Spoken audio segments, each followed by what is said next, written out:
Any object in this house could tell a story. The creaky step on the stairs, it remembered my Roy's heavy breathing in the evenings after a long day's work, and the rocking chair by the window, a witness to our long evening conversations, when the twilight softly enveloped the room and we held hands and made plans for a future that seemed endless. I ran my fingers along the worn armrest.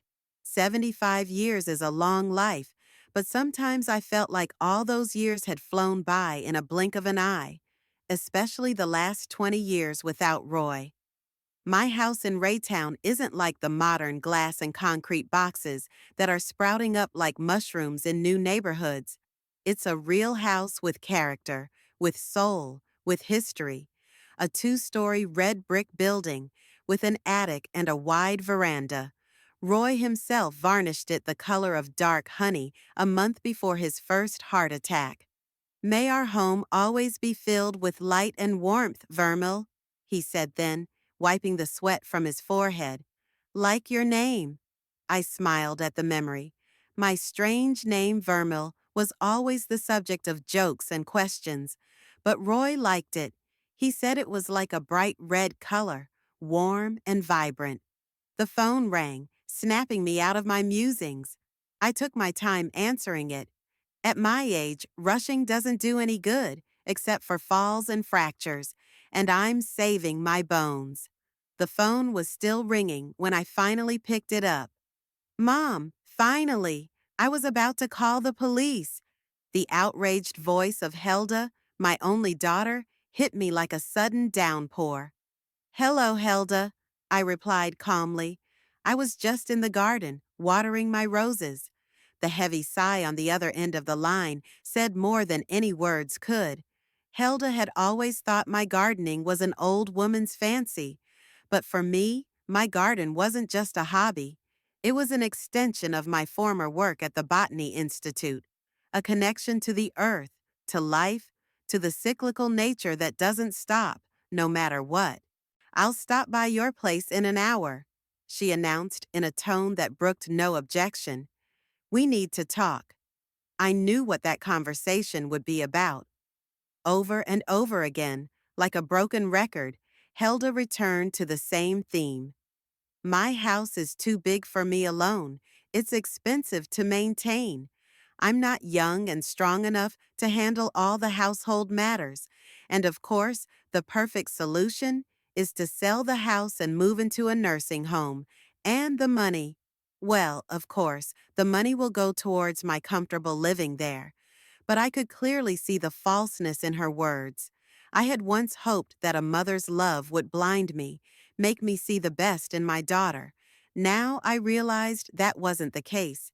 It was just that I'd taken too long to recognize the obvious. My daughter had grown up greedy and selfish. I put the phone away and headed out into the garden. I had an hour to enjoy the tranquility before the storm blew into my house. My garden is my pride. Despite my age, I'm still agile enough to tend it. Colorful roses, lilies, tulips in the spring, asters and chrysanthemums in the fall. Each season brings its own colors. In the far corner of the garden stands an old bench under an apple tree. Roy and I planted this tree the year Helda was born, 52 years ago. Now it has grown big and strong and sturdy. It's a shame our daughter has grown up so different. Roy was always gentler with his little princess. He pampered her, fulfilled her every whim, turned a blind eye to her selfishness. Me, I tried to be tougher. I saw where it could lead. "You're too hard on her, Vermi," Roy said, putting his arm around me. "She's just a child. She'll grow out of it." But Helda hadn't. Her demands only grew greater, her ingratitude more obvious. When Roy got sick, she rarely visited him in the hospital, always finding something urgent to do. After he died, she came more often, but not because she cared about me. She was interested in the inheritance. The sound of a car pulling into the driveway snapped me out of my memories. Helda always arrived 10 minutes ahead of schedule, as if that gave her some advantage. I didn't rush into the house. Let her wait. I cut a few more roses for the vase in the living room, carefully put away the gardening tools, and only then made my way leisurely to the front door. Helda stood on the threshold, tapping her foot impatiently. She looked younger at 52, but the hard lines around her mouth and the cold stare gave away her character. "You haven't opened the door in ages," she said, instead of greeting me as she walked past me into the house. "I was in the garden, like I said on the phone." Helda looked around the living room with a critical eye. This carpet had seen better days, and the curtains need changing. Frankly, Mother, this whole house needs a major overhaul. "Or for sale?" I asked calmly, arranging freshly cut roses in an antique crystal vase, a wedding gift from Roy's parents. Helda flinched slightly, but quickly pulled herself together.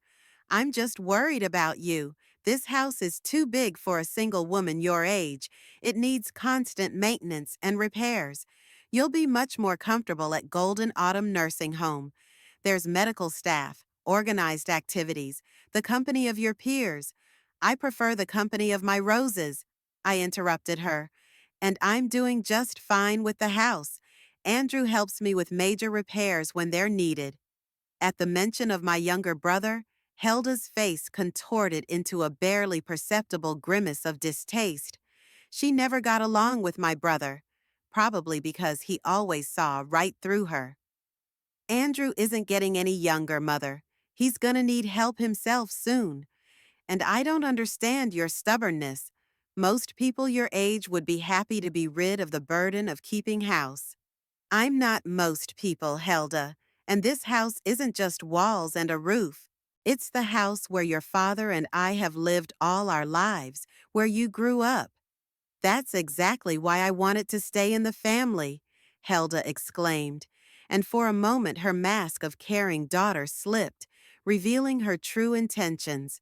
I mean, I understand your attachment to this place, but the money from selling the house would be good for you and Nolan," I finished for her, "especially now that you're having business problems." Helda paled. "Where are you from?" "Raytown's a small town, honey. People talk. In fact, I learned of my brother-in-law's financial difficulties from a colleague of his, whose wife I meet at the garden club. But Helda didn't need to know about it. It's a temporary hardship," she said dryly. "And this isn't about Nolan and me. It's about you. I just want you to be safe and cared for." "I'll be safe in my own home, Helda, and if I need care, I'll hire a nurse. Your father and I have saved our whole lives. I can afford it." Helda's eyes glittered unkindly. "What if something happens to you? If you fall and no one finds out for days?" "I have a panic button." I pointed to the small device I wore around my neck on a chain. Andrew had insisted I keep it with me at all times. In case of emergency, one press and help would arrive within 15 minutes. Helda pressed her lips together. "It still doesn't solve the problem with the house. It's too big for you, and you know it." "It's not a problem, Helda. It's my house, and I'll stay in it for the rest of my life." "You're just a stubborn old woman." She suddenly lashed out, losing her temper. "You only think about yourself. Have you thought about Nolan and me? That we need that money?" That's it. The truth at last. I slowly put the vase of roses on the table and looked at my daughter. "So that's what this is about. It's not about my safety or comfort. It's about money." "We need this house, Mom," Helda said, no longer holding back, "or the money from its sale. Nolan and I are in a bad situation. You have to help us." "I don't owe you anything, Helda. This house is mine, and I'm not going to sell it. Not now, not ever." Helda's face contorted with anger. "You've always been selfish, always thinking only of yourself. Even when Dad was sick, you insisted on expensive treatment that didn't work, and that money could have gone to my education." I felt the blood rush from my face. How dare she? How dare she accuse me of trying to save her father? Get out of my house, I said quietly but firmly. What? I said, get out of my house, and don't come back until you learn to respect your father's memory and my decisions. Helda looked at me with fury, but I didn't look away. Finally, she grabbed her bag and headed for the door. You're gonna regret this, Mom, she tossed over her shoulder. Believe me, you're gonna regret it. The door slammed shut with such force that the antique clock on the wall shuddered. I sank slowly into the chair, feeling my hands shake. In all my long life, I had never felt such bitterness and disappointment as I did at this moment. My own daughter. I glanced at Roy's picture on the mantel.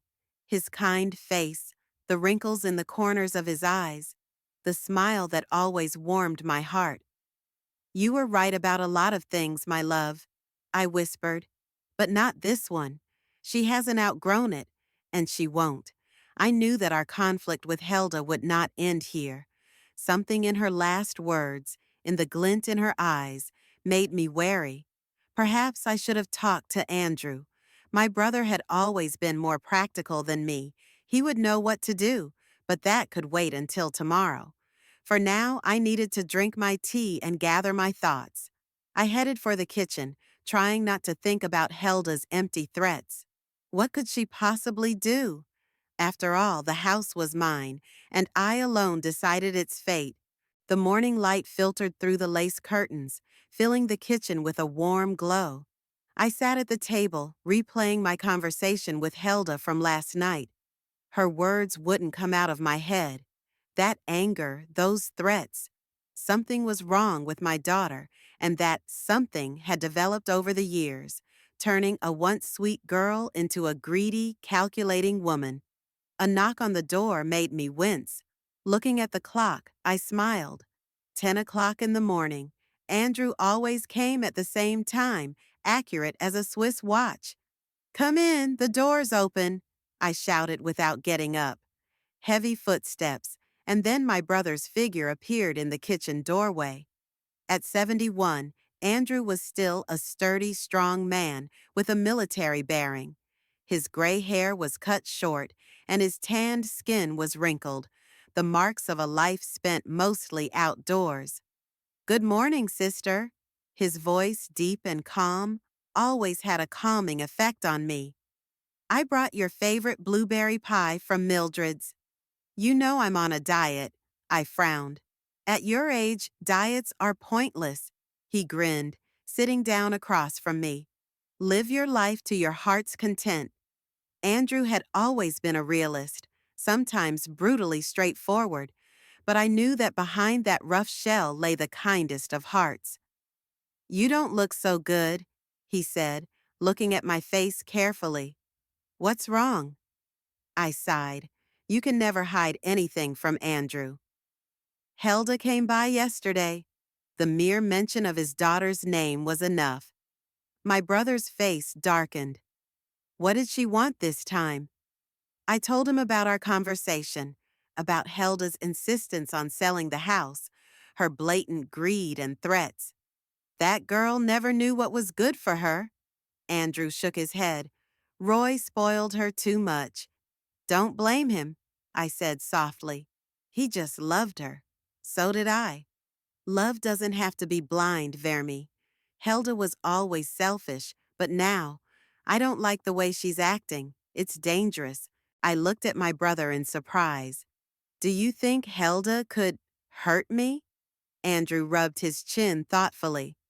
I don't, but her financial situation is worse than you think. Nolan's running up debts. There's a rumor that they might lose their house. How do you know that?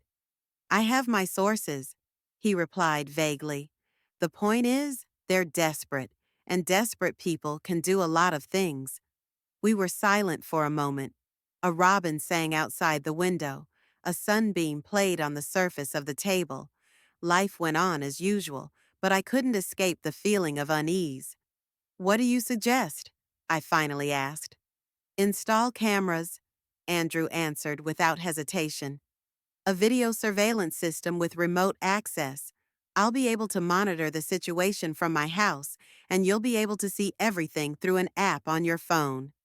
Do you think it's necessary? It's better to be safe, especially after what she said about you being sorry. I nodded, agreeing with my brother. Andrew had always been on the lookout for my safety, and I trusted his instincts. Okay, when can you do it? Tomorrow. I'll bring the equipment and install it myself. It's no big deal. After my brother left, I decided to visit my neighbor and friend, Esther Robbins. She was 79 and had lived across the street since I could remember. Esther was a widow like me, but unlike me, she had 3 children who visited and cared for her often. Esther was sitting on her veranda, her knitting lying on her lap, and an old radio puffing beside her. Vermil, dear. Her face lit up with a smile when she saw me. Come and sit down. I was just about to make tea. We settled down in the wicker chairs, sipping the flavored tea and exchanging the latest news. Esther was always aware of everything that was happening in our little town. Do you know anything about my son-in-law's business? I asked cautiously when the conversation turned to our children. Esther frowned. Nolan? Oh, honey, I'm afraid he's not doing well at all. My son Frank works at the bank, and he told me that Nolan's company is on the verge of bankruptcy. Something to do with bad investments and massive debts. They also took out a second mortgage on their house a couple years ago. I sighed. So Andrew was right then. And they could lose the house? Very likely. Frank said the bank had already started eviction proceedings. They've been given 3 months to pay off the debt. 3 months? I stared thoughtfully into my cup. And Helda didn't tell me anything. She was always a proud girl. Esther shook her head. I remember she fell off her bike in front of my house once, shattered her knee bloody, but she refused help, said she could do it on her own and waddled home, leaving bloody footprints behind her. She was about 8 years old at the time, no more. I remembered the incident. Helda had always been stubborn and independent. But when did that stubbornness turn violent? When did my little girl turn into a woman willing to kick her own mother out of the house for money? She came yesterday, I said to Esther. She insisted again that I sell the house and move into a nursing home. Esther snorted. Golden autumn? I'd rather drown myself in the river than move into that old people's prison. No, Vermil, don't do that. Your home is your fortress. I'm not going to, I replied firmly. But Helda? She threatened me, said I'd regret my decision. Esther's face became serious. Be careful, Vermi. When people are desperate, they can do terrible things. My cousin Doris used to tell a story about an old man in Maplewood whose own son. I didn't finish Esther's story because I saw Helda's car driving by. Strange, she was usually at work at that time. I have to go. I stood up, interrupting my friend's story. Thanks for the tea and conversation, Esther. When I got home, I found a message from Helda on my answering machine. She was inviting me to a family dinner on Friday. We need to talk calmly, Mom. No yelling or accusations. Please come. I wondered. Perhaps Helda really did want to reconcile, or was this some new tactic? Either way, it would be unwise to refuse. I had to know what she was up to. The next day, Andrew installed the CCTV system as promised. 4 cameras, one at the front door, one in the backyard, one in the living room, and one in the second-floor hallway. It's simple, he explained, showing me an app on my phone. Here you can see a live image from any camera, and here is the archive of recordings. They are stored for 2 weeks, then automatically deleted if you don't save them separately. I listened intently, trying to memorize every nuance. Although technology had never been my strong suit, I wanted to be prepared for any situation. What if the power goes out in the house? I asked. The system has a backup battery that will last about 12 hours. I've also set up alerts. If any of the cameras stop working or are activated at unusual times, you and I will get a notification on our phones." Andrew was as thoughtful as ever. He fiddled with the settings until the evening, checking and rechecking every detail. "Thank you," I said as he was about to leave. "I don't know what I would have done without you."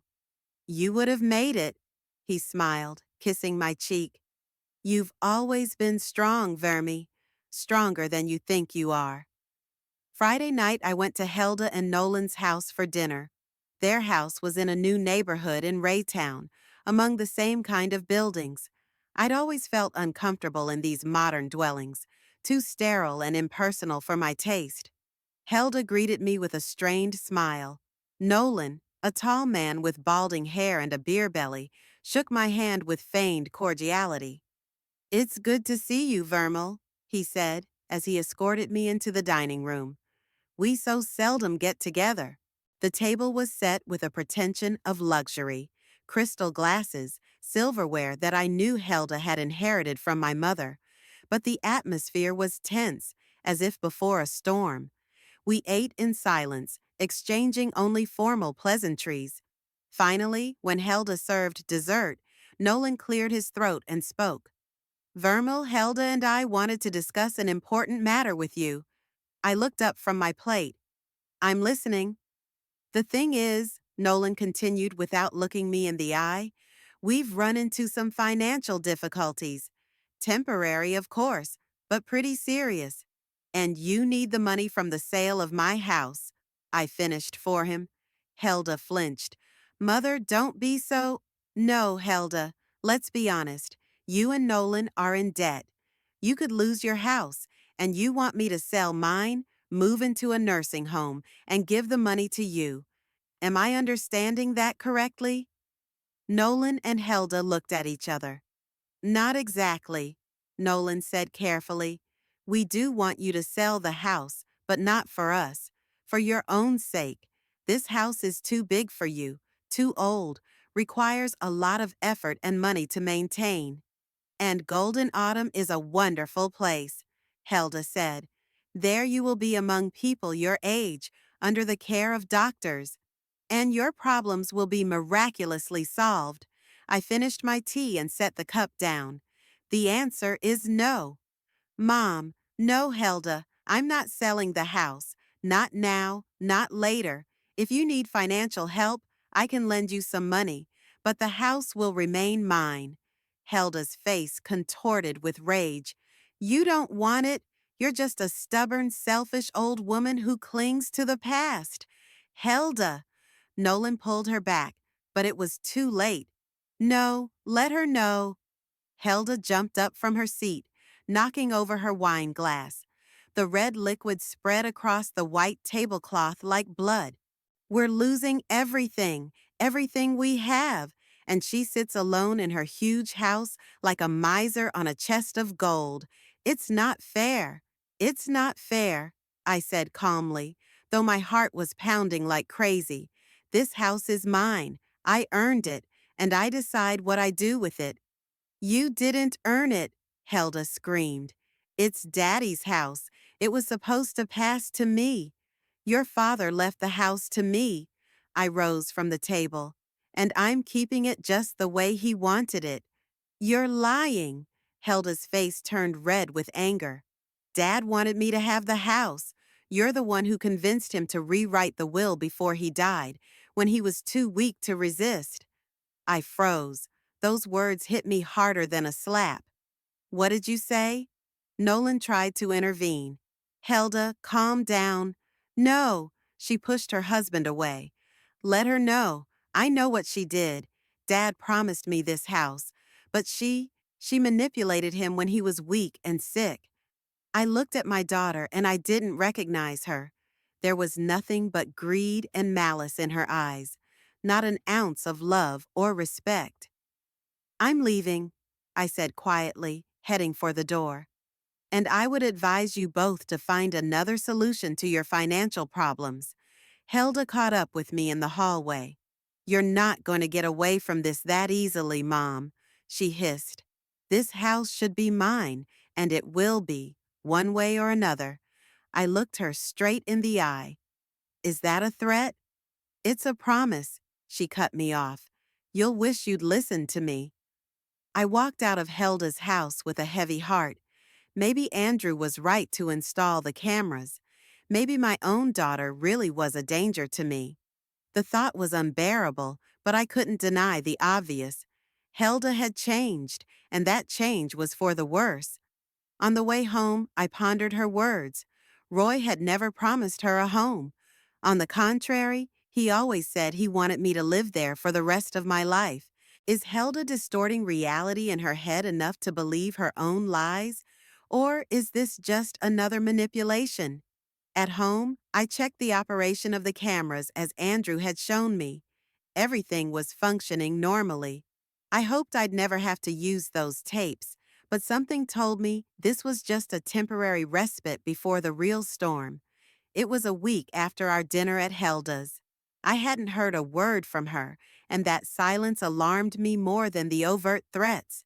Helda had never been able to hide her emotions, not as a child, when she'd thrown tantrums over unfulfilled desires, nor as an adult when she felt she was being treated unfairly. This sudden silence felt like the calm before the storm. I was standing at the kitchen window, looking at my roses, when the phone beeped briefly. Message. Helda never texted me.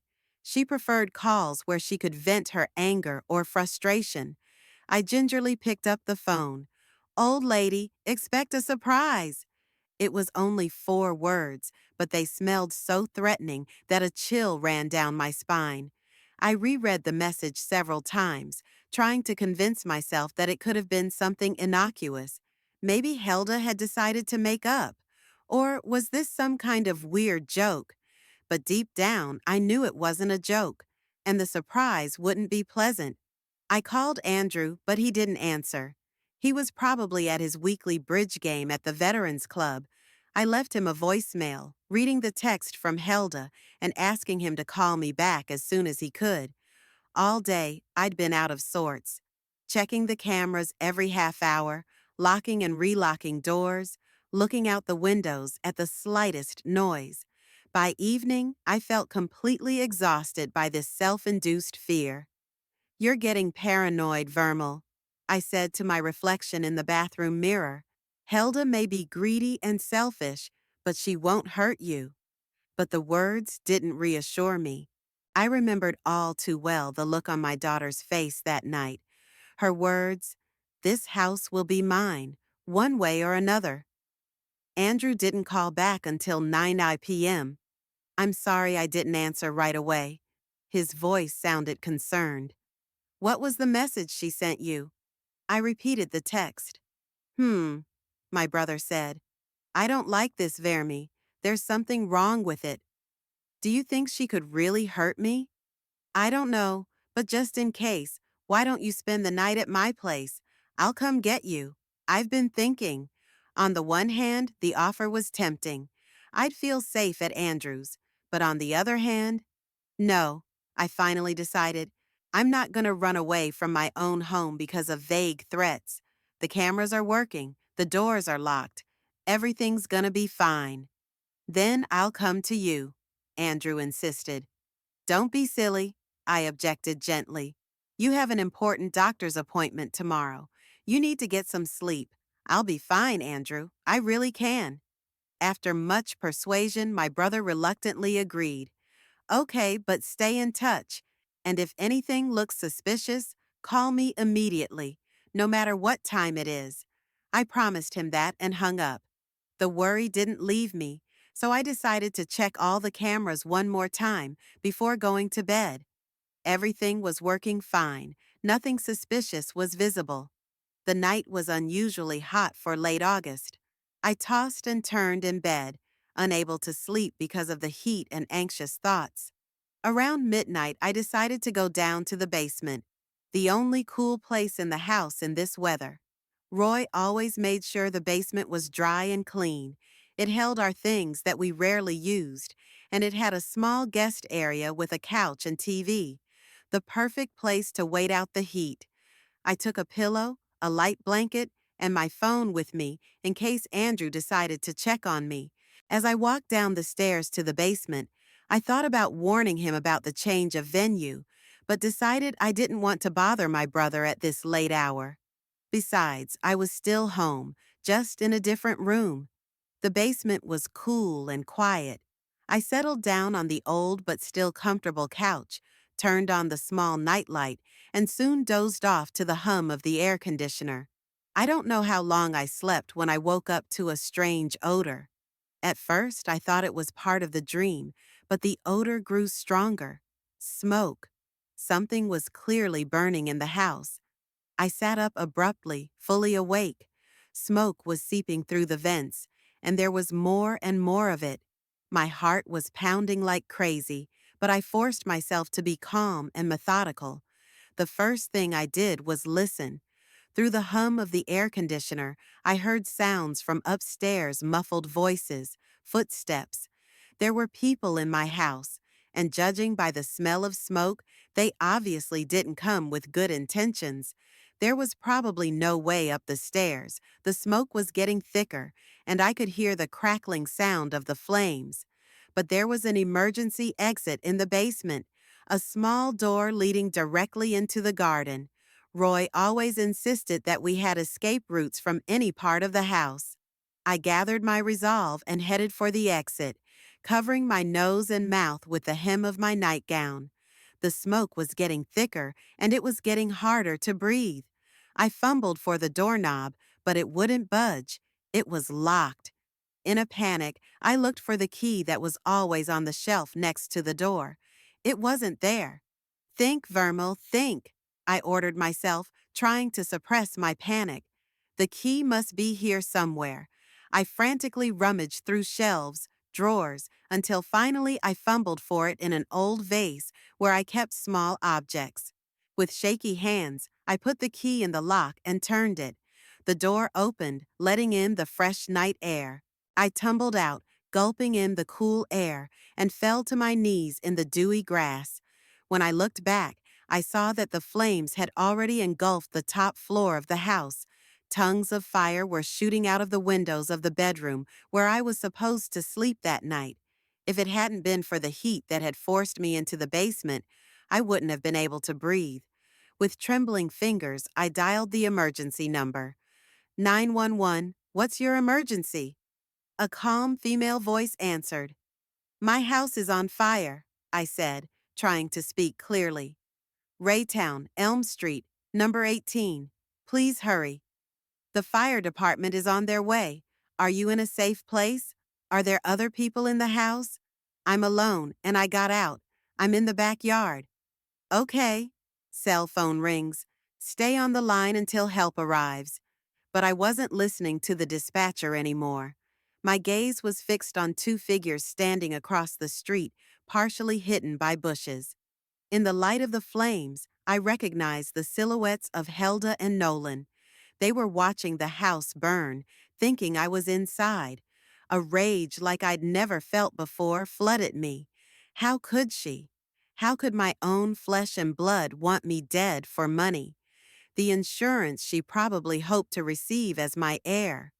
But I was alive, and thanks to the cameras Andrew had set up, I should have still had proof of their crime. I crawled deeper into the shade of the trees so they wouldn't see me and dialed Andrew's number. Vermi? His voice was sleepy and worried. What's wrong? The house is on fire, Andrew. My voice sounded strangely calm considering the circumstances. I'm safe. I got out through the basement door, but Helda and Nolan are here, looking at the fire. Oh my God! I heard him jump out of bed. I'm on my way. Don't move. Did you call the fire department? Yes, they're on their way. Helda and Nolan don't know I got out. I think they set the house on fire. Stay away from them, my brother warned me. They could be dangerous. Wait for me or the fire department, whoever shows up first. I agreed and hung up. The sirens of fire trucks could be heard in the distance. Helda and Nolan, noticing this, hurriedly got into their car and drove away. They certainly didn't want to be seen at the scene of the crime. The fire department arrived, followed by the police. I was wrapped in a blanket and put into an ambulance where the paramedics checked my condition. Thankfully, I was unhurt, aside from some mild smoke poisoning and, of course, shock. Andrew arrived as the firefighters were already battling the flames. He looked pale and haggard, eyes full of anxiety. When he saw me alive, he literally dropped to his knees beside me and hugged me so tightly that I could hardly breathe. "Thank God you're alive," he whispered. "If something had happened to you." But it didn't. I stroked his gray hair affectionately. "I'm fine, Andrew. But the house." We both turned to the burning building. The firefighters had managed to contain the flames, but it was obvious that the house was badly damaged. The top floor was almost completely burned out, and the roof had collapsed in several places. The first floor was less damaged, but the smoke and water must have caused significant damage. "What would Roy say?" I muttered, staring at the destruction of our family nest. "He'd say that the house could be rebuilt, but you couldn't," Andrew answered, holding my hand tightly. And he would have been right. One of the policemen approached us. "Mrs. Copples, I'm Officer Baker. I need to ask you some questions about the fire. Are you ready to talk now, or would you prefer to do it in the morning?" I glanced at Andrew, who nodded faintly. "Now," I said firmly. "Do you know what might have caused the fire?" I took a deep breath. "I think it was arson. I saw my daughter Helda and her husband Nolan watching the fire. They left as soon as they heard the fire truck sirens. Do you have any reason to suspect them?" "Yes. Helda wanted me to sell the house and move into a nursing home. We had a big fight about it, and this morning she sent me a threatening text message. 'Old lady, expect a surprise.' I showed the message on my phone. Officer Baker scrutinized it, taking notes. "We also have security cameras," Andrew added. "I installed them after Helda's threats. We can check the tapes." "That would be very helpful," Officer Baker nodded. "But to do that, we need to access the server where the recordings are stored." "I've set up remote data storage," Andrew explained. "We can access them over the internet when we're at my house." "Good," the officer made another note. "Mrs. Copels, you said you were in the basement when the fire started?" "Yes, because of the heat. If it hadn't been for that, I'd be sleeping in my bedroom on the second floor." My voice treacherously shook, and I couldn't finish the sentence. The reality of what was happening suddenly hit me with all its weight. My own daughter was trying to burn me alive. "I understand this is hard," Officer Baker said softly. "Just a few more questions, and we'll call it a day." He asked another series of standard questions about the house, the insurance, my relationship with Helda and Nolan. I answered mechanically, my thoughts far away. "That's enough for today," the officer finally said. "I would recommend that you spend the night elsewhere and come to the station tomorrow morning for a further statement. By then, we'll have checked the security tapes and perhaps questioned your daughter and son-in-law." No, I suddenly realized what I wanted. "Don't arrest them immediately. Give me 48 hours. Officer Baker frowned. "Mrs. Copples, arson and attempted murder are serious crimes. I can't just ignore—" "I understand," I interrupted him. "But I'm not asking you to ignore them. I'm asking you to give me time. They don't know I survived, and they don't know that we may have camera footage. They're not going anywhere, and I need to have one last talk with my daughter." Andrew put his hand on my shoulder for support. Officer Baker looked unsure. "It's against protocol. Please." I looked him straight in the eye. "I'm an old woman who just lost her home and found out her only child wanted her dead. Give me these 2 days. Maybe it was my sincerity, or maybe Officer Baker just felt sympathy for an old woman in trouble. But in the end, he agreed. 48 hours, he said. No more than that. And if they try to escape or pose a danger to anyone else, I will act immediately." I thanked him, and he stepped back to talk to his colleagues. Andrew turned to me with amazement on his face. "What are you up to, Vermi?" "I want to look her in the eye," I replied, looking at the burning remains of my house. "I want her to know that I saw her trying to kill me. But first, I need to see the security footage. I need proof." Andrew looked at me for a long moment, then nodded slowly. "You deserve it," he said. "After everything she'd done." We sat in silence for a while longer, watching the firemen work. As dawn began to color the sky pink, the fire was finally completely out. My house stood, battered and charred, but not completely destroyed, and neither was I.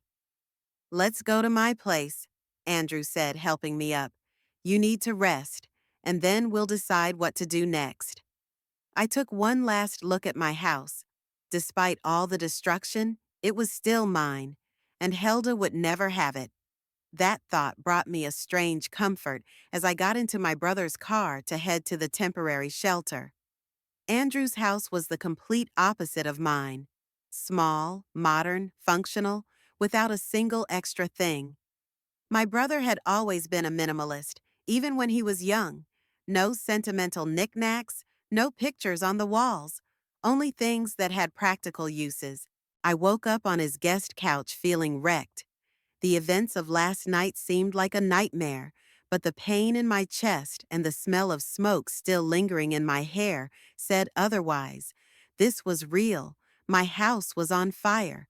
My daughter was trying to kill me. Andrew was already awake. I could hear him talking quietly on the phone in the kitchen, probably to the police. When I came out to see him, he immediately cut the conversation short. "Good morning, Vermi," he said, pouring me a cup of coffee. "How are you feeling?" "Alive," I replied, trying to smile. "That's the main thing, isn't it?" Andrew nodded, but his face remained serious. "I talked to Officer Baker. They did a preliminary inspection of the house. The fire was definitely arson. They found traces of flammable liquid in several places. I silently accepted this information.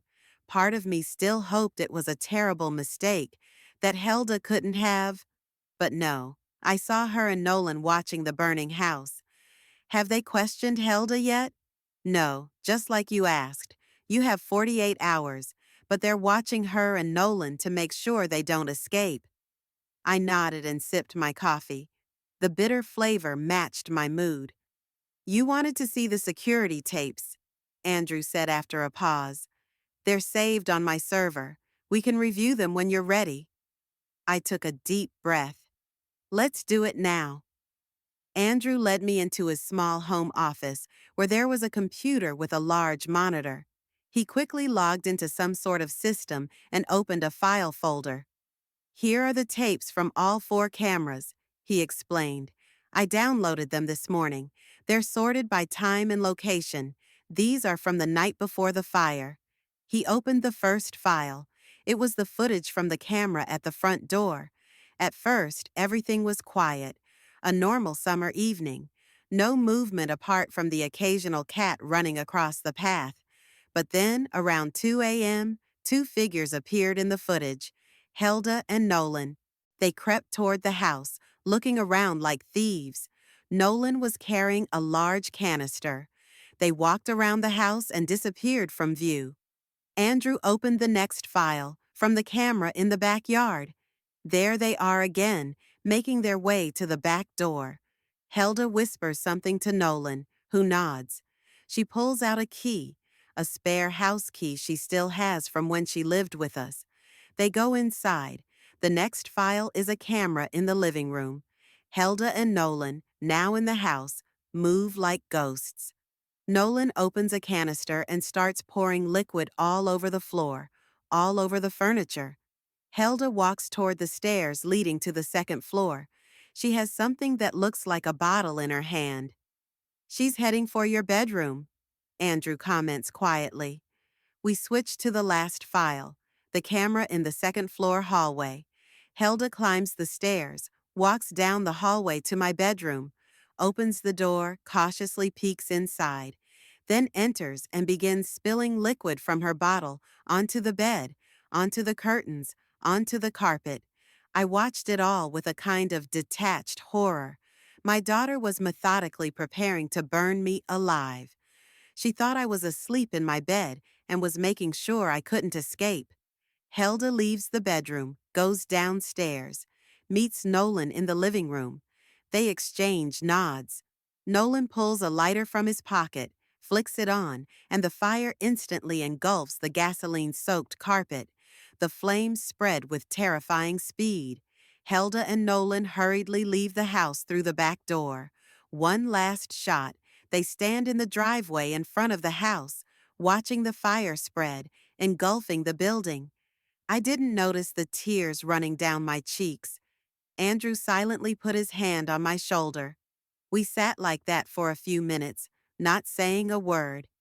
"You were right," he said finally. "It really was arson, and they really—" He couldn't finish the sentence. They didn't have to. We both saw what we saw. My child, my flesh and blood, trying to kill me in cold blood for money. I wiped away my tears and straightened up. Shock and grief slowly gave way to anger. Cold, calculating anger that demanded action. "I want to talk to her," I said firmly, face to face, before she went to jail. Andrew nodded. "What are you planning?" I wondered. Helda didn't know I'd survived the fire. Perhaps the police hadn't announced it publicly yet. That gave me an advantage. "I'll call her," I decided. "I'll tell her I survived, that I know she had something to do with the fire, and offer to meet to talk." "Are you sure it's safe?" Andrew asked anxiously. "After what they did, she wouldn't hurt me in public," I replied confidently, "and I need to see her face when she realizes that her plan has failed, that I know the truth." Andrew didn't look convinced, but he didn't argue. He knew that once I made a decision, it was hard to change my mind. "Okay, but I'll go with you," he insisted, "and we'll meet in a public place, a cafe or a restaurant." I agreed. It made sense. I picked up my phone and dialed my daughter's number. My heart was pounding, but my hand was steady. After a few beeps, Helda answered. "Mom?" Her voice sounded strained, but there was no surprise or shock in it. It was as if she'd expected me to call. Or maybe it was someone else. "Hello, Helda," I said as calmly as I could. A pause, a long, tense pause. Are you okay?" she finally asked. "As you can see, or rather, you can hear it." Another pause. I could almost hear the gears in her head turning, trying to make sense of the new information, to reorganize the plan. "I heard about the fire," she said carefully. "It's terrible. Nolan and I were shocked when we heard. Were you, were you at home when it happened?" "Yes," I answered briefly, not going into detail. "I got out through the basement." "Thank God," Helda breathed out, and if I hadn't seen the security footage, I might have believed her relief. "We were so worried. We wanted to come to the hospital, but they told us you weren't there." "I'm at Andrew's," I interrupted her. "And I know, Helda. You know what?" Her voice shook. "I saw you and Nolan, outside the house when it was on fire." The pause dragged on. "I don't know what you mean, Mom. We weren't there. We were asleep at home when we got the call about the fire. A lie. So easy, so natural. When did my daughter learn to lie so convincingly?" "Helda," my voice was as cold as ice. "I saw you with my own eyes, and I have proof of your involvement in the fire, evidence that I'm prepared to turn over to the police." Silence. Then a quiet, barely audible exhalation. "What do you want?" Now she wasn't in denial. Now she thought I was trying to blackmail her. Well, let her think that. "I want to talk, in person, at Martha's Cafe on Main Street, at 4 this afternoon. Bring Nolan." "Why?" "Because before you go to jail, I want to hear why. Why my own child wanted me dead." I heard her sigh convulsively. "Mom, you don't understand. We didn't mean to. It was all an accident. 4 o'clock, Helda. Don't be late. I hung up without waiting for an answer. My hands were shaking, and I clenched them into fists to hide them from Andrew. But he could see right through me. Good job, he said, handing me a glass of water. What did she say? She tried to deny it at first, but then she started making excuses. Said it was an accident. Accidental? Andrew was outraged. I saw the footage. They brought a can of gasoline and methodically poured it all over the house. How could it be an accident? I shook my head. She's scared, and she's trying to get out of it. But at 4 o'clock today, we'll see what she says when she realizes it's useless to deny it. The rest of the day was spent in preparation. Andrew insisted on alerting Officer Baker to our meeting with Helda and Nolan. The police agreed not to interfere, but to keep the situation under control. We'll be in the neighborhood, Officer Baker assured me over the phone. If anything goes wrong, we will intervene immediately. I was grateful for that precaution, even though I didn't believe Helda would try to hurt me in a public place. At 3 hours and 30 minutes, Andrew and I arrived at Martha's Cafe. It was a small, cozy establishment where Roy and I had frequented when we were younger. The choice of this place was not accidental. I wanted Helda to see me in an environment that reminded her of the past, of the family traditions she had so easily betrayed. We took a table in the corner where we had a good view of the whole room. Andrew ordered coffee. I ordered tea. We waited in silence. At exactly 4 o'clock, the door of the cafe opened, and Helda and Nolan walked in. They looked tense, even frightened. Helda was pale, dark circles under her eyes, as if she'd been up all night. Nolan kept behind her, as if using his wife as a shield. They spotted us and headed toward our table. I forced myself to sit up straight, showing no fear or weakness. Andrew squeezed my hand under the table, letting me know he was close by. Mom, Helda tried to smile, but the smile came out crooked and unnatural. Uncle Andrew, thank you for agreeing to see me. As if it was me who asked for the meeting, not her who came at my request. Typical manipulation. Sit down, Andrew said coldly, pointing to the chairs across from us. They complied. There was an awkward pause. The waitress came over to take the order, but Helda and Nolan refused the drinks. They clearly didn't plan on staying long. So, I began as the waitress stepped away. I'm listening to your explanations. Helda glanced at her husband, then turned to me. Mom, this is all a terrible misunderstanding. We had nothing to do with the fire. You have to believe me. I have the CCTV footage, I said calmly, looking her straight in the eye. The cameras that Andrew installed after you threatened him.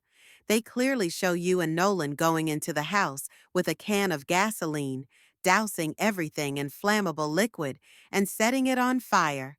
Helda's face contorted with shock. She didn't know about the cameras, didn't know her actions were recorded. She turned to Nolan as if looking for support, but he was just as stunned. I saw you standing in front of the house, watching it burn, I continued. You thought I was sleeping in my bed on the second floor. You made sure I couldn't get out. You tried to kill me, Helda, my own mother. No, she exclaimed, too loud for the quiet cafe. Several customers turned in our direction. Helda lowered her voice. No, Mother, you don't understand. We didn't mean to kill you.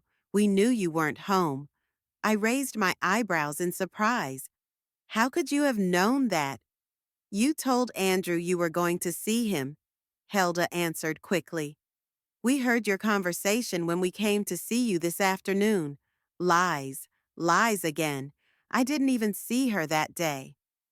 We just wanted to, she stammered, clearly making it up as she went along. We wanted to damage the house, to make you realize it wasn't safe for you to live there.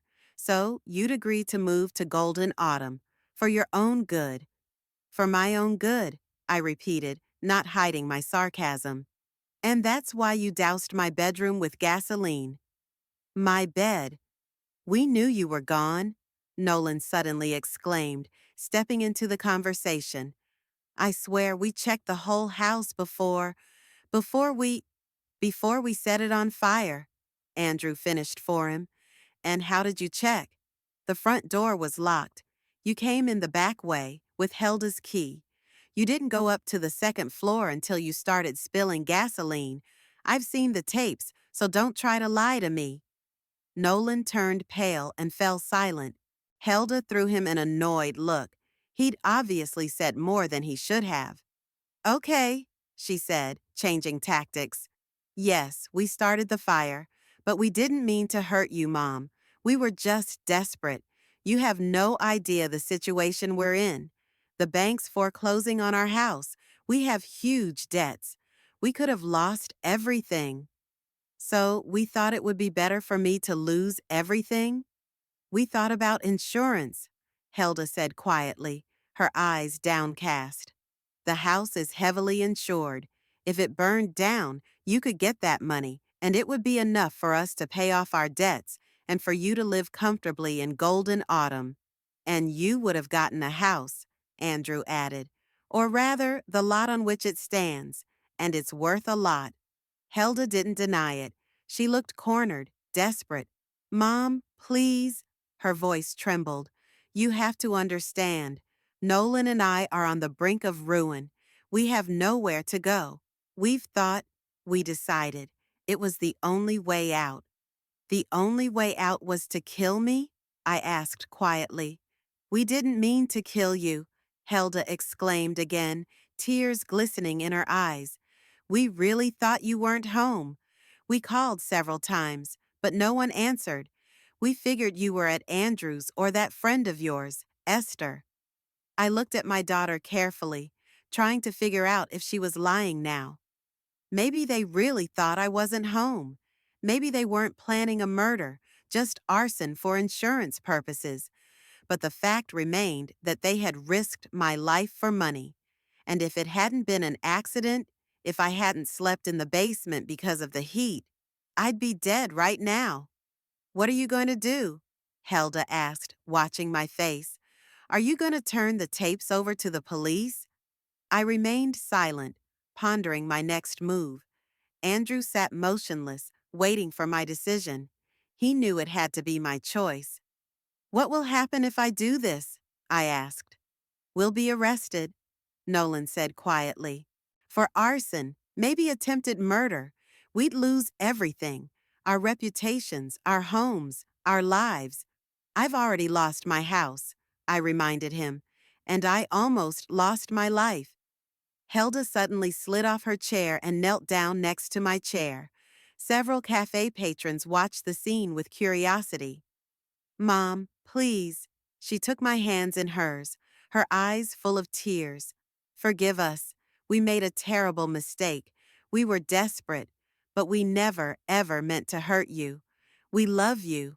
I love you. You're my mother. Please don't ruin our lives. I looked at her pleading face, at the tears running down her cheeks. That was my baby, the girl I carried under my heart, the girl I taught to walk, to talk, the girl I read bedtime stories to, a girl who became a woman willing to burn down a house with her own mother inside for money. What do you suggest? I finally asked. Helda looked up hopefully. We'll help you renovate the house. We'll give you all the money we have. We'll work as hard as it takes to give you back everything you've lost. And we will never, ever ask you for anything again. Just don't give the records to the police. Please, Mom. I'm begging you. I looked at Nolan. He looked genuinely remorseful, too, though he didn't kneel down like his wife. Stand up, Helda, I said finally. People are watching. She obediently returned to her chair, never taking her pleading eyes off me. I have to think about it, I said. Come back tomorrow, same time, same place. I'll let you know my decision. Helda and Nolan looked at each other, then nodded at the same time. Thank you, Mother. Helda whispered. Thank you for the chance. They left, leaving Andrew and me in the silence of the cafe. I felt exhausted, like I'd survived another fire. Are you really thinking of giving them a chance? Andrew asked quietly when we were alone. I shook my head. No, but I want them to suffer for another 24 hours. I want them to feel what it's like to have your fate in someone else's hands, what it's like to wait and hope for the mercy of someone you've betrayed. Andrew nodded understandingly. And tomorrow? Tomorrow they'll know what real consequences are, I said firmly, and what justice is. I didn't sleep much that night. Thoughts of my upcoming meeting with Helda and Nolan kept me awake. Over and over, I replayed our conversation in the cafe, their pleas and excuses, my cold determination. Doubts gnawed at me. Was I being too cruel? Was I being too harsh with my own daughter? But then I remembered the camera footage, the flames that engulfed my house, my bed, and the doubts receded. The morning greeted me with a headache and a sense of fatigue. Andrew was in the kitchen making breakfast. He was always an early bird. How did you sleep? He asked, setting a cup of coffee in front of me. I didn't, I admitted honestly. Too many thoughts. Andrew nodded understandingly. He didn't ask questions, didn't offer advice. He was just there, a silent support that meant more to me than any words. After breakfast, I called Officer Baker. He was happy to hear that I had decided to turn over the records to the police. It's the right thing to do, Mrs. Copples, he said. What they've done is a serious offense, and the fact that they're your relatives shouldn't protect them from the consequences. I agreed, but I made it clear. I want everything to go according to my plan. I'm meeting them at 4 o'clock this afternoon at the same cafe. You can be in the neighborhood, but don't interfere until I give the sign. Officer Baker hesitated, but agreed. I think he realized that I deserved this moment of truth, this last conversation before everything changed forever. The rest of the day stretched agonizingly slow. I helped Andrew around the house, tried to read, but I couldn't concentrate. My thoughts kept returning to the upcoming meeting. At 3 o'clock, Andrew suggested that I go to the cafe early.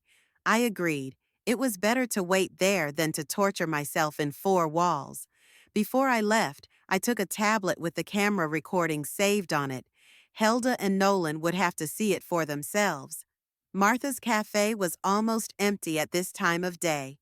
We took the same table as yesterday, ordered coffee, and waited. Through the window, I noticed a police car parked across the street. Officer Baker kept his word. At 10 to 4, the door to the cafe opened and Helda and Nolan walked in. They looked even worse than yesterday. Pale, eyes red from sleeplessness, nervous. Obviously, the 24 hours of waiting hadn't gone to waste for them. They sat down at our table, nodding silently in greeting. Helda got right to the point. Have you made your decision, Mom? I nodded, looking at her carefully. How many times in my life had I looked at that face?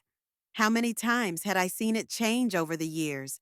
The way Roy's features became more and more distinct.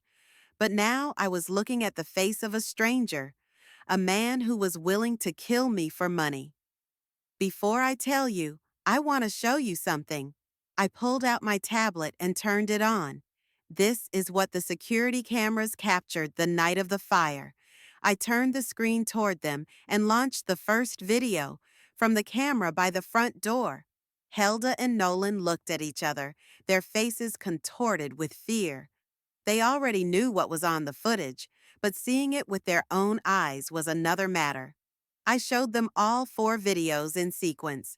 Their arrival at the house, the break-in through the back door, the gasoline spill across the living room, and finally, most horrifyingly, Helda in my bedroom, methodically dousing my bed with flammable liquid. Turn it off, Helda whispered, as the screen showed footage of her and Nolan setting the house on fire and leaving in a hurry. Please, Mom, I can't see it. And I couldn't help but see my house burning. I replied harshly, the flames devouring everything I hold dear, all the memories, all the traces of the life we lived with your father. All of that you destroyed with the flick of a lighter. Helda lowered her head. Nolan sat as still as a statue, his face even paler, if that was even possible. Did you know that you're facing a long prison sentence for arson and attempted murder? Andrew asked, breaking the heavy silence. Nolan nodded without looking up. We know, Helda said quietly. That's why we're asking. We beg you, Mom, not to give these tapes to the police. I looked at my daughter carefully. There was fear, desperation, pleading in her eyes. But was there remorse? Was she sorry for what she had done, or just for getting caught? Why should I show you mercy? I asked. After all you've done? Because I'm your daughter. Helda stepped forward, her voice trembling. Because no matter what, we are a family, and a family should stick together, forgive each other. Family? I grinned bitterly. Family doesn't try to kill each other for money, Helda. Family doesn't set fire to the house where mother sleeps. Just because we're bound by blood doesn't make us family. Not after what you did. We made a terrible mistake, Nolan interjected. We were desperate, saw no other way out. But we never meant to hurt you, Mrs. Copples. I swear we thought you weren't home. You doused my bedroom with gasoline, Nolan, I reminded him coldly. My bed, where I was supposed to sleep. And you, Helda, I turned to my daughter. You were especially thorough in dousing my pillow, the very pillow where my head was supposed to rest. Helda burst into tears, covering her face with her hands. Her shoulders shook with sobs. Nolan awkwardly put his hand on her back, but she dropped it. What do you want from us, Mom?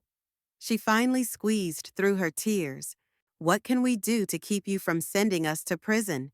We'll do anything, anything you say. This is it, the moment when I could dictate terms. I took a deep breath, gathering my thoughts. Part of me wanted to forgive, to let go, to give them a second chance.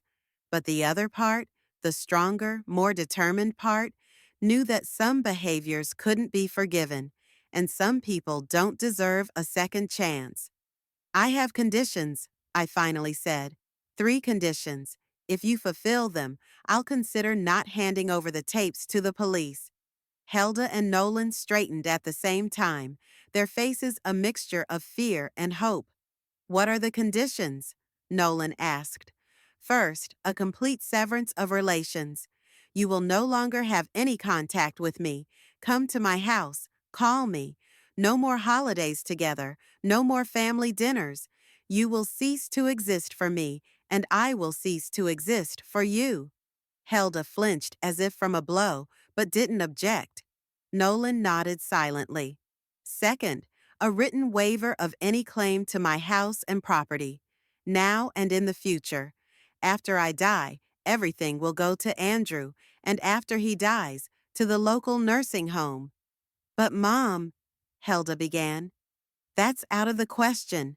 I cut her off. The house you tried to destroy will no longer be yours. Never again. Helda was silent, her face flushed with anger or shame. I couldn't tell. And the third condition? Nolan asked quietly. Financial compensation to rebuild the house, I said. The full cost of all repairs and replacement of lost property, every last dime. Nolan turned even paler. But, we can't, we don't have that kind of money. We're on the verge of bankruptcy. Then you'll have to take out a loan, get a job, sell your stuff. I don't care, but you'll pay a certain amount every month until you're completely covered. Andrew will see to it. Helda and Nolan looked at each other. I could see the panic in their eyes. They were trapped, either prison or financial slavery for years to come. What if we don't agree? Helda asked cautiously. I pointed out the window where a police car was visible. Officer Baker is waiting for my signal. One word and you'll be arrested right here. Helda swallowed. Nolan lowered his head, admitting defeat. Do we have a choice? He asked bitterly. There's always a choice, Nolan, I replied. You chose to burn down my house. Now you have a choice, my terms or prison. We agree, Helda said quickly, not looking at her husband. Anything. Just don't call the police, Mom. Please. I nodded, feeling a strange emptiness inside. There was no satisfaction from the victory, no joy from their humiliation, only fatigue and bitterness. Andrew will prepare all the necessary documents. You'll sign them tomorrow at my lawyer's office. After that, you will be out of my life. Forever. Nolan nodded. Helda looked at me with an expression I couldn't quite make out. Was it hatred? Fear? Relief? I could no longer read my daughter's face as I once had. You'll never forgive us, will you? She asked quietly. I stared at her for a long time, remembering the little girl with pigtails who once came running to me with her joys and sorrows, who used to fall asleep in my arms after a terrible dream, who called me Mommy and believed that I could protect her from all the troubles in the world. No, Helda, I finally answered. Some things can't be forgiven. You can only let go, and I'm letting you go. Both of you. Out of my life, out of my heart. Helda flinched as if I'd hit her.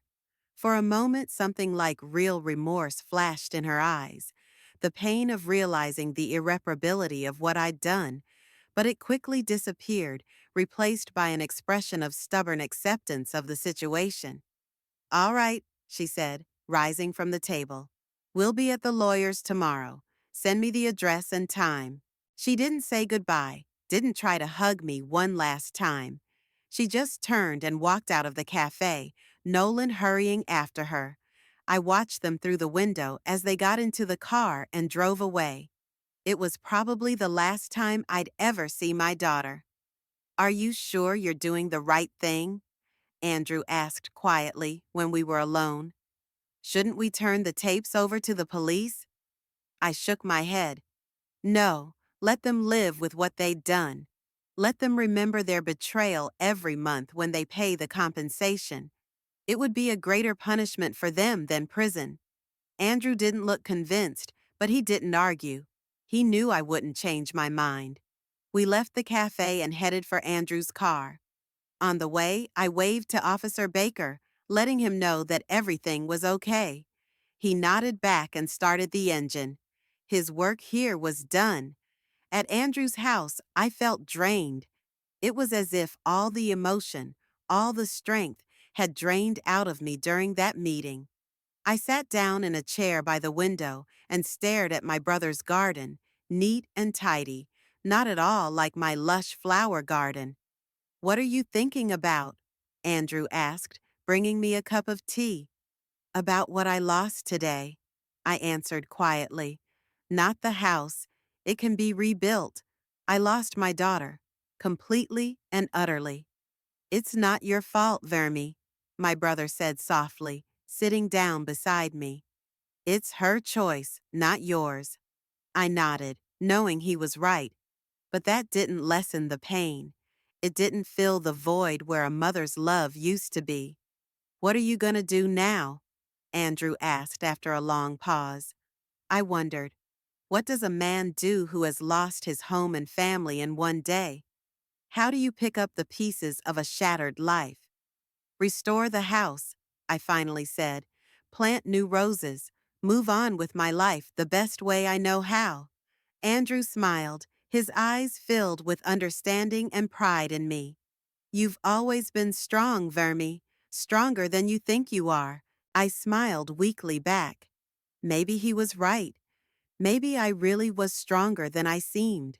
After all, I had survived the loss of my husband, the betrayal of my daughter, the fire that had destroyed my home. And yet I was still here, still breathing, still able to look forward to the future with some hope. The next day, Helda and Nolan showed up at the lawyer's office as promised. They signed all the documents without saying a word except formal greetings. I watched them, trying to feel something: anger, satisfaction, pity. But there was only emptiness inside. When it was over, Helda lingered at the door for a moment. "Goodbye, Mother," she said quietly, without turning around. "I hope you will be happy in your home, alone." And those were the last words I heard from my daughter, words full of venom and bitterness, yet strangely prophetic. I would indeed be alone in my house, but perhaps alone has its own strength and its own peace, and maybe it's better for me than a family that betrays. The smell of fresh paint filled the room. I stood at the bedroom window, watching the construction workers work in the yard. It had been 3 months since the fire, and my house was slowly coming back to life. The rebuilding was slower than I had hoped, but steadier than I had feared. The insurance company paid out a substantial sum, although not fully covering all the costs. Helda and Nolan were obligated to pay the rest, according to our agreement. Every month, a certain amount of money came into my account, a silent reminder of our deal and the betrayal that led to it. "Vermail, where should I put this box?" Andrew's voice snapped me out of my musings. I turned and saw my brother holding a cardboard box of my books that had miraculously survived in the basement. "On the shelf in the living room, please," I replied with a smile. Andrew nodded and left the room. I couldn't have done all of this without him. He'd been there for me from the beginning, helping me choose contractors, overseeing the work, moving the surviving items from the temporary storage unit back into the house. Most importantly, he was my emotional support in those moments when the loss of my daughter became especially acute.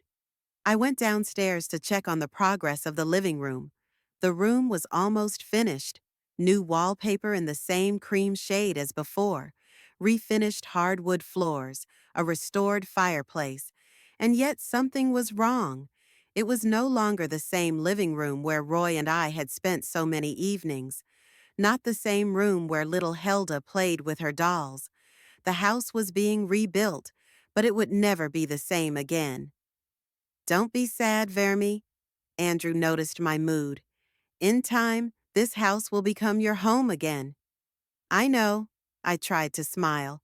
"It's just that sometimes it comes up."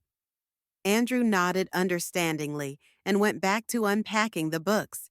He always knew when I needed space to think. And there was a lot to think about. I'd reevaluated a lot of things in my life in those 3 months. My relationship with Helda, which I now realized had been toxic long before the fire. My blind maternal love that wouldn't let me see what my daughter was turning into. My attachment to a house that in the end turned out to be just a structure of brick and wood, not the repository of happiness I thought it was. The ringing of the doorbell interrupted my thoughts.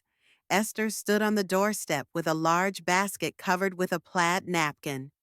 "I thought I'd stop by and see how the repairs were going," she said as she entered the house, and she brought some of her specialty cinnamon rolls. "You're a treasure, Esther." I hugged my friend and took the basket. "Come on in. Andrew would love to see you." Esther was another person who didn't leave me in my time of need. She visited me regularly at Andrew's house, bringing me homemade baked goods, sharing gossip, and just being there for me, a reliable, loyal friend I could trust. We settled into the kitchen, the only room that was fully set up.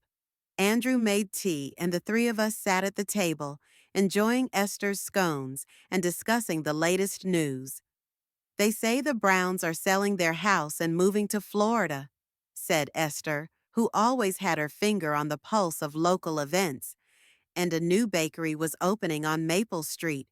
I listened, half listening, thinking about how much my life had changed. These conversations used to seem empty, insignificant. Now I appreciated this simple human connection, this ordinariness that connected me to the world. "What about Helda?"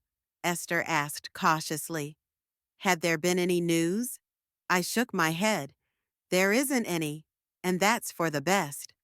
Esther nodded understandingly and didn't bring it up again. She knew it was still painful for me. After she left, I went out into the garden. Most of my roses had died in the fire, not from the fire, but from the hot air and the chemicals used in extinguishing them. But I've already started to replant the beds. I planted new rose bushes, lilies, tulips. Working in the garden has always been therapy for me, and now it has become a symbol of rebirth. It looks good, Andrew said, joining me. Everything will be in bloom by spring. If I live to see spring, I said jokingly. You will, he said seriously. You have many springs ahead of you, Vermi. I smiled, touched by his confidence. Maybe he was right. Maybe life is just beginning, despite my age. In the evening, when the builders left and Andrew went home, promising to return tomorrow, I was alone in the half-restored house. I wandered from room to room, getting used to the new look of the old walls. The bedroom was where I stayed the longest. It was where the fire had done the most damage. Here, Helda had been especially careful to spill the gasoline, hoping I wouldn't be able to get out. The room was now completely renovated, with new furniture, new curtains, new carpet. Nothing reminded me of the fire, and yet I knew this was where my daughter had tried to kill me.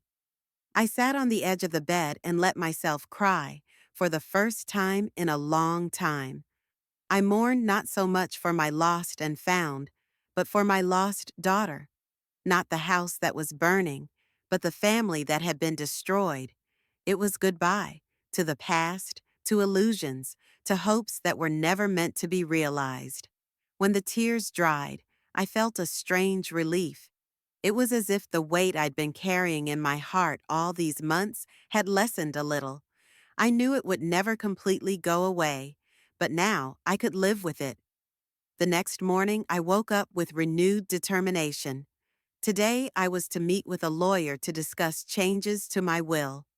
After Helda's betrayal, I had decided that the house and all my possessions would pass to Andrew, and upon his death, to the local nursing home, Sunset Years, more modest and soulful than the pretentious Golden Autumn. I wanted the home to continue to do good even when I was gone. The lawyer, Mr. Pinckney, met me in his office with his usual reserved politeness. Mrs. Copples, it's good to see you. He pointed me to the chair across from his desk. I have some good news for you. The first official payment report from your daughter and son-in-law has arrived. He held out a file folder to me. I opened it and ran my eyes over the numbers and graphs. Helda and Nolan were indeed paying the compensation as scheduled, every month without delay. All payments are on time and in full, Mr. Pinckney confirmed. At this rate, they will be fully paid off in 7 years. 7 years? That's a long time. I wondered how Helda and Nolan felt every time they transferred money. Do they remember the fire? Do they regret what they did? Or did they just hate me more for making them pay, both literally and figuratively? Okay, I said, closing the folder. Now let's discuss the changes to the will. Mr. Pinckney nodded and pulled out another folder. I have prepared the documents according to your instructions. The entire estate passes to your brother Andrew Reeves, and in the event of his death, to Sunset Years Nursing Home. Your daughter and her husband are completely excluded from the will. That's correct. Are you sure of your decision, Mrs. Copples? The lawyer asked cautiously. Excluding a direct heir from the will could lead to litigation after your death. Helda will have no grounds to contest the will, I replied confidently. She signed the documents renouncing all claims to my estate, in exchange for my not giving the police evidence of her involvement in the arson. Mr. Pinckney nodded. Indeed, that is a strong argument. Nevertheless, I recommend that you undergo an annual medical examination to confirm your sanity. This will further protect your will from being challenged. I agreed and signed all the necessary documents. When the formalities were complete, Mr. Pinckney extended his hand to me. If you need any legal assistance in the future, Feel free to get in touch. I thanked him and walked out of the office with a sense of accomplishment. Another chapter of my life was closed. On my way back, I decided to stop by the garden center. I wanted to buy some new varieties of roses for my revitalizing garden. In the store, I wandered between the rows of plants, enjoying the sight and smell of them. Suddenly, I heard a familiar voice. Vermeil, is that you? I turned around and saw Grace Tanner, an old friend from the garden club whom I hadn't seen in years. She looked older, but her eyes still shone with the same enthusiasm. Grace, what a reunion! We hugged, and Grace pulled back, scrutinizing me. You look great, especially considering all you've been through. I heard about the fire. Terrible. Yeah, it was not easy, I answered carefully, not wanting to go into details. Grace thankfully didn't want to ask further.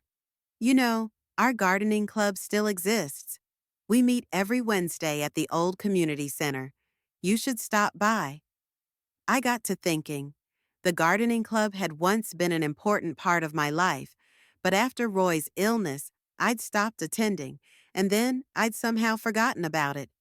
I'll think about it, I said. Maybe I'll drop in next week. I'd love to see you, Grace said sincerely. We miss your experience and your stories. We talked some more, exchanged phone numbers, and parted ways. I bought some rose bushes and went home with an unexpectedly light heart. Meeting Grace reminded me that life is not limited to my home and my family drama, that there is a whole world of people, hobbies, and opportunities. When I got home, I immediately started planting new roses. Working with the earth has always calmed me, allowed me to organize my thoughts. And now, plunging my hands into the warm soil, I thought about my life, what had happened, and what lay ahead. Helda's betrayal had been the deepest wound I had ever received. But strangely enough, it had also brought something positive. It freed me from my illusions, from the blind attachment that prevented me from seeing reality. It made me reevaluate my relationship not only with my daughter, but also with other people, to realize who really cared about me and who was just using me. And, perhaps most importantly, it gave me a new purpose, not just to exist, clinging to the past, but to live life to the fullest, to make new connections, to find new interests, to rebuild not just the house, but myself. By evening, I had finished planting the roses and was sitting on the veranda watching the sunset. My phone vibrated. There was a message from Andrew.